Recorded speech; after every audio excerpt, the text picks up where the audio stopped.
아무리 작은 일도 자녀를 돌보시는 하나님의 도구이다. 마르틴 루터는 고린도전서 7장의 가르침을 누구보다 확고하게 파악했던 인물이다. 루터는 본문에 등장하는 부르심이라는 단어를 직업을 의미하는 독일어 베루프로 번역해서 소명에 관한 전통적인 시각을 견지하던 중세교회에 격렬한 논쟁을 불러일으켰다. 당시 중세교회는 교회가 지상에 실현된 하나님 나라라는 의식을 가지고 있었으므로 교회를 위해 교회 안에서 행하는 직무여야만 하나님을 위한 일의 요건을 갖출 수 있었다.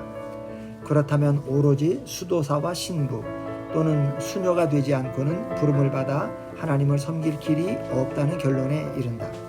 흔히 그것을 신령한 직분이라고 불렀으며 그 밖에 다른 사람들이 하는 일반적이고 세속적인 노동은 천박하지만 불가피한 일로 보았다. 고대 그리스인들이 육체노동을 대하는 태도와 별 차이가 없는 관념이었다.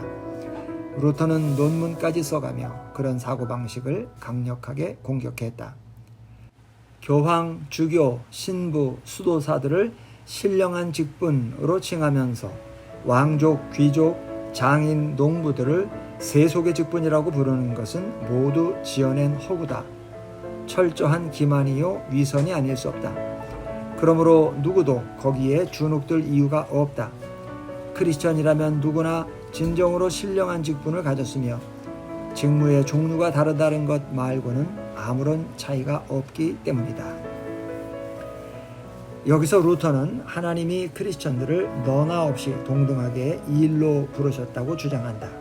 그리고 시편 147편 주석에서 그 까닭을 설명한다.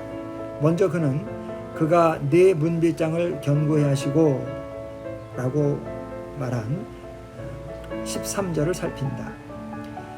그리고 하나님이 어떻게 성읍의 안정과 안녕을 보장하는 문빗장을 단단히 걸어 잠그시는지 묻고 그 대답을 스스로 내놓는다. 본문에 등장하는 빗장이라는 표현은 대장장이가 만드는 쇠막대기로만이 아니라 선량한 정부, 잘 정비된 도시의 법률들, 정연한 질서, 그리고 지혜로운 통치자처럼 백성들을 보호하는 데 도움이 되는 모든 요소를 아우르는 말로 이해해야 한다. 하나님은 어떻게 성읍을 안전하게 지키시는가? 법을 만드는 의원들, 경찰관들, 정부에서 일하는 관리들과 정치가들을 통해서가 아니겠는가? 그러므로 하나님은 친히 부르신 이들의 노동을 도구 삼아 시민들의 필요를 채우신다. 루터는 자신이 정리한 대요리 문답에서 하나님께 일용할 양식을 구하는 주기도문의 간구를 언급하며 이렇게 말했다. 일용할 양식을 달라고 기도하는 순간 그걸 먹고 즐기는데 이바지하는 모든 것들을 한꺼번에 구하는 셈이다.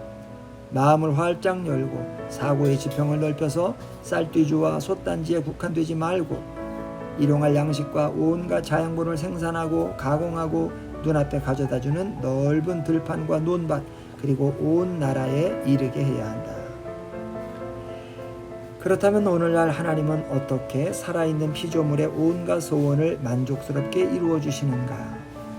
농부와 빵 굽는 기술자, 구멍가게 주인과 웹사이트 프로그래머, 트럭 운전기사를 포함해서 식탁에 음식이 도착할 때까지 힘을 보태는 사람들 모두를 통해서가 아니겠는가? 루터는 이렇게 말한다. 굳이 인간이 쟁기질을 하고 씨앗을 뿌리지 않아도 하나님은 쉬이 나달과 과실을 주실 수 있지만 그러고 싶어 하지 않으신다. 하나님이 그런 방식으로 역사하시는 까닭을 금방 알아들을 수 있도록 루터는 예를 들어 설명했다. 아버지 어머니는 자녀들의 소원을 무엇이든 다 들어주기를 원하지만은 한편으로는 부지런하고 성실하며 책임질 줄 아는 인간으로 성장하기를 기대한다. 그래서 아들, 딸들에게 이 일을 시킨다. 직접 하면 더 잘할 수 있지만 자식들이 성숙해지도록 돕는 쪽을 택한다. 부지런하고 성실해야 해낼 수 있는 일을 맡겨서 평생에 기묘한 자질을 심어주려는 뜻이다. 루터는 똑같은 이유에서 하나님도 거룩한 자녀들이 행하는 일을 통해 역사하신다고 결론 짓는다. 하나님을 따르기 위해 우리가 하는 모든 일들, 밭에서, 정원에서, 시내에서, 집에서, 전쟁터에서, 정부에서, 아니면 다른 어느 곳에선가 하는 모든 일들은 하나같이 어린아이가 하는 짓 같아서 밭에서 집에서 그 밖에 어디서든 선물을 주고 싶어 하시는 하나님이 친히 하는 일이 아니고 무엇이겠는가. 말하자면 그 모두가 하나님의 가면인 셈이어서 하나님은 뒤에 숨은 채로 사실상 모든 일을 다 하신다. 시편 147편 14절 주석에서 루터는 질문을 계속한다. 하나님은 어떻게 어깨를 마주대고 사는 사람들 사이에 평화를 가져오시는가? 답변의 맥락은 한결같다. 일상적으로 교류하는 가운데 정직하고 성실하게 행동하며 시민생활에 적극적으로 참여하는 선량한 이웃들을 통해서다. 심지어 결혼한 사람들의 성적인 관계까지도 루터는 같은 패턴으로 설명했다. 하나님은 번잡한 과정을 거치지 않고 직접 자녀를 주실 수도 있었다. 하나님은 남자와 여자 없이도 자녀를 갖게 하실 능력을 가지셨지만은 그러기를 원치 않으신다. 대신에 남녀가 연합하게 하셨다. 마치 인간의 공로인 것처럼 보이지만 하나님께서 하신 일이다. 루터가 하나님이 주신 소명의 참뜻을 인식하는 방식도 다르지 않다.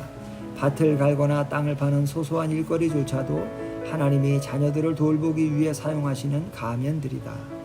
투표를 하거나 공직을 맡거나 아빠 엄마가 되는 것처럼 기본 중에 기본이라고 할 만한 사회적 역할이나 책무도 마찬가지다. 어느 것 하나 예외 없이 하나님의 부르심이며 하나님이 인류에게 선물을 나눠주시는 수단이다. 소박하고 초라하기 그지없는 시골 농장의 소녀라 할지라도 하나님의 부르심에 부응하고 있다는 점에서는 차이가 없다. 루터가 설파하다시피 하나님은 소젖 짜는 여자아이의 일을 통해 친히 우유를 내고 계신다.